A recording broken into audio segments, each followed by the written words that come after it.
The streets of Lebanon's second city are transformed into a battle zone at night.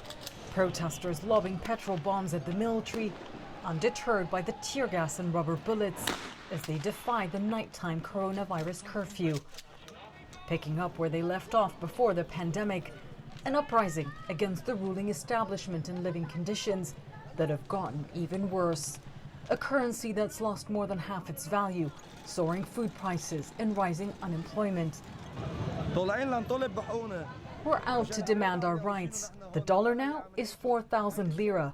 These young men have no food at home. They can't afford food, this protester tells us. They chant revolution.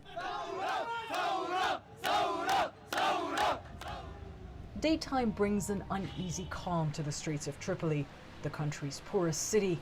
No surprise, it's here. If the situation remains like this, there will be escalation, this man says. If your child's now, the cash-strapped government says, 3/4 of the population needs aid. Everything has gotten more expensive, the street vendor tells us. We don't know how we're living. When I go to sleep, I pray I never wake up. It's a desperate situation, and Ahmed wants to show us what poverty really means in his city.